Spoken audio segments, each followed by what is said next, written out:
हाँ तो दोस्त, पहला क्वेश्चन है जल जीवन मिशन शहरी के तहत एक पायलट प्रोजेक्ट जल सर्वेक्षण को शहरी आवास मंत्रालय ने कितने शहरों में लॉन्च किया है? ऑप्शन है 12, 10, 15 और 18। तो इसका सही उत्तर होगा जो कि दोस्तों वो है 10। इसका सही उत्तर क्या होगा दोस्तों? 10। चलिए दोस्तों, इसके बारे में हम लोग और कुछ पढ़ते हैं, आगे चलते हैं। यह जल जीवन मिशन शहरी के तहत शुरू किया गया था, JJM.U। आवास और शहरी मामलों के मंत्रालय ने एक पायलट पे जल सर्वेक्षण शुरू किया है। बदलापुर, आगरा, चूरू, भुवनेश्वर, मदुरै, कोच्चि, पटियाला, सूरत, रोहतक और तुमकर सहित 10 शहरों में लॉन्च किया जाएगा। ठीक है, तो ये 10 शहरों में लॉन्च किया है, ये नाम बता दिया मैंने आपको।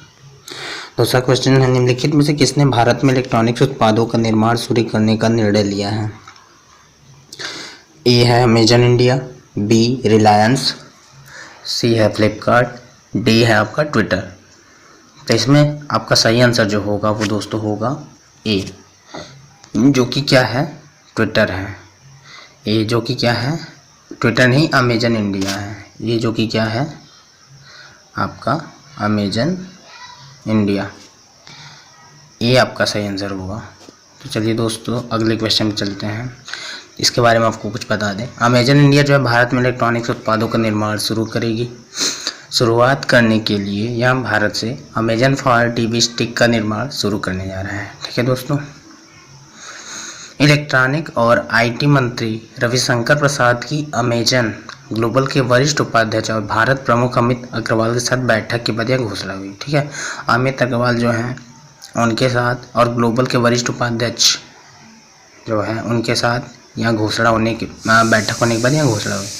भारत में मंत्री ने चेन्नई में विनिर्माण लाइन स्थापित करने के अमेजन के लिए निर्णय का स्वागत किया। अब क्वेश्चन नंबर 3 पे चलते हैं दोस्तों हम लोग। क्वेश्चन नंबर 3 पे आज मैं सिर्फ आपको 10 क्वेश्चन ही कराऊंगा, उसके बाद कल और क्वेश्चन कराऊंगा मैं। हाँ तो दोस्तों, इसके बारे में भी आपको कुछ बता दें। रिजर्व बैंक ने सोमवार को शहरी सहकारी बैंकों को मजबूत करने और क्षेत्र में समेकन की क्षमता की खोज करने के लिए एक विजन डॉक्यूमेंट तैयार करने के लिए एक समिति का गठन किया। RBI के पूर्व डिप्टी गवर्नर NS विश्वनाथन की अध्यक्षता वाली समिति शहरी पुनर्वास बैंकों की तेजी से पुनर्वास और समाधान के लिए प्रभावी उपाय सुझाएगी। यह 8 सदस्यीय पैनल था। तो चलिए दोस्तों, चौथे क्वेश्चन चलते हैं। हाल ही में PM मोदी ने किस स्थान पर भारत के पहले पूर्ण अंतर्राष्ट्रीय क्रूज टर्मिनल सागरिका का उद्घाटन किया? ऑप्शन ए है हम्बनटोटा पोर्ट, ऑप्शन बी है हल्दिया पोर्ट, ऑप्शन सी है कोचीन बंदरगाह, ऑप्शन डी है हुगली बंदरगाह। इसका सही आंसर होगा जो कि दोस्तों वो है कोचीन बंदरगाह। इसका सही आंसर जो होगा दोस्तों वो है कोचीन बंदरगाह। ठीक है, कोचीन बंदरगाह। अब इसके बारे में भी आपको बता दें हम लोग। प्रधानमंत्री ने पहले देश के पूर्ण अंतर्राष्ट्रीय क्रूज टर्मिनल कोचीन बंदरगाह पर सागरिका और कोचीन शिपयार्ड लिमिटेड के मरीन इंजीनियरिंग प्रशिक्षण का संस्थान का उद्घाटन किया। प्रधानमंत्री ने तमिलनाडु में चेन्नई में 800 करोड़ रुपए से अधिक की कई विकासात्मक परियोजनाओं का उद्घाटन किया और शिलान्यास किया। ये परियोजनाएं नवाचार और स्वदेशी विकास का प्रतीक है।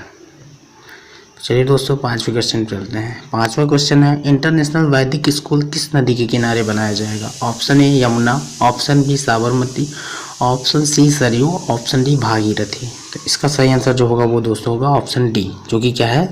भागीरथी। अब देख लीजिए, उत्तराखंड के जो मुख्यमंत्री हैं उनका नाम है त्रिवेंद्र सिंह रावत।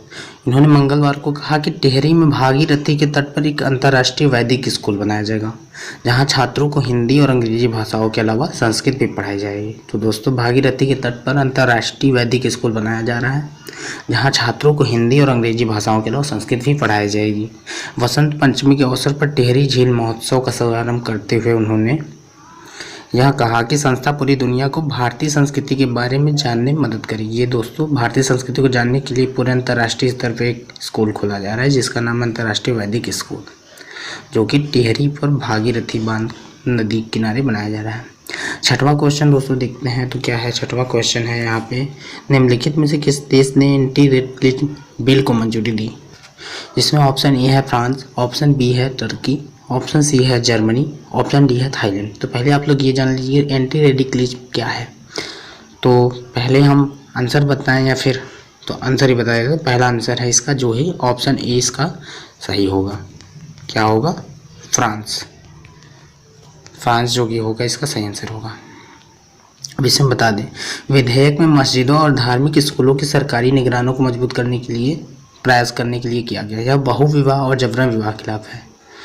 इसमें दोस्तों क्या है ना कि फ्रांस में जो मुस्लिम कट्टरपंथी समाज के थे उन्होंने एक टीचर या एक शिक्षक का सर काट दिया था, सर कलम कर दिया था। इसीलिए ये विधेयक पास किया गया है ताकि फ्रांस के जो राष्ट्रपति हैं वो चाहते हैं कि यहाँ पे मुस्लिम वाद जो है वो बहुत ज़्यादा न बढ़े, इसलिए उन्होंने धार्मिक कट्टरवाद को रोकने के लिए अलगाववाद से हटाना, उन्हें विकास के रास्ते पर ले जाना उनका ये विधेयक का है। ठीक है।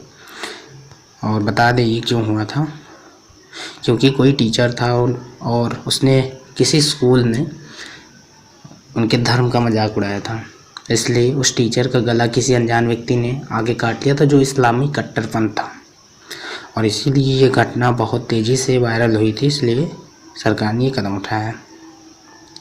अब इससे 7वें क्वेश्चन चलते हैं दोस्तों। तो 7वां क्वेश्चन है इंडियन साइन लैंग्वेज डिक्शनरी का तीसरा संस्करण किस मंत्री द्वारा किया गया था। जो ISL है इसका डिक्शनरी का तीसरा संस्करण किस मंत्री द्वारा किया गया था। ऑप्शन ए है थावरचंद गहलोत, ऑप्शन बी है पीयूष गोयल, ऑप्शन सी है प्रकाश जावड़ेकर, ऑप्शन डी है हर्षवर्धन। तो इसका सही आंसर है दोस्तों थावरचंद गहलोत। सही आंसर क्या है? थावरचंद गहलोत। अब बता दें क्यों है। सामाजिक न्याय और अधिकारिता मंत्रालय भारतीय सांस्कृतिक भाषा शब्दकोश का तीसरा संस्करण 17 फरवरी 2021 को जारी किया गया। नए संस्करण में दैनिक 10,000 शब्द शामिल होंगे। इसमें अकादमिक, कानूनी, चिकित्सा, तकनीकी, प्रशासनिक और कृषि शब्द भी शामिल होंगे। भारतीय सांकेतिक भाषा का दूसरा संस्करण वर्ष 2019 में जारी किया था। इसमें 6,000 शब्द शामिल थे, जबकि इसका पहला संस्करण वर्ष 2018 में 3,000 शर्तों के साथ जारी किया गया था। शर्तों नहीं, शब्दों होगा, शायद यहाँ पे शर्त लिख दिया गया है। ISL शब्द कोश का शुभारंभ विकलांग व्यक्तियों के द्वारा RPWD अधिनियम 2016 के अनुसार सुनने और बोलने की ज़रूरतों को पूरा करने की दिशा में एक कदम है। ठीक है। तो ये है कि विकलांग जो भी हैं और विकलांग व्यक्तियों के अधिकारों अधिनियम और 2016 के अनुसार बोलने और सुनने की ज़रूरतों को पूरा करने की दिशा में एक कदम है, जो कि ISL डिक्शनरी ने आरंभ किया है। भारतीय सांस्कृतिक भाषा और चेहरे के हाव भाव का एक सेट है जिसका उपयोग संवाद करने के लिए किया जाता है। तो चलिए दोस्तों ऑप्शन 8 पे चलते हैं। कौन सा देश ईरान रूस समुद्री सुरक्षा बेल्ट 2021 में शामिल हुआ जो 2 दिवसीय नौसेना अभ्यास है। तो इसका सही ऑप्शन होगा दोस्तों अपना भारत। अपना भारत क्या होगा सही? अपना भारत, जो कि ऑप्शन क्या है? ऑप्शन नंबर जो कि क्या है? बी है। B is right answer. तो दोस्तों इसके बारे में भी कुछ वैसे, हालांकि इस रूस ईरान समुद्री सुरक्षा बेल्ट 2021 के रूप में करार दिया भारत ने, जो हिंद महासागर के उत्तरी भाग में किक ऑफ था। ठीक है। हालांकि इस बेल्ट सुरक्षा बेल्ट 2021 में कोई भी भाग ले सकता है, यहाँ पे कोई भी देश भाग ले सकता है। अब देखिए ड्रिल 17,000 वर्ग किलोमीटर 6500 वर्ग मील के क्षेत्र को कवर करेगा। इसमें समुद्र और हवाई लक्ष्यों पर शूटिंग और अपहृत जहाज़ों को मुक्त करना, साथ ही खोज और बचाव करना और समुद्री डकैती विरोधी अभियान शामिल होंगे। ठीक है। अभ्यास ईरान रूस समुद्री सुरक्षा बेल्ट इतना लचीला है कि इसमें कोई भी देश शामिल हो सकता है। ठीक है। ऑप्शन 9 है जो हाल ही में PM मोदी ने महाराजा सुहेलदेव स्मारक की आधारशिला रखी।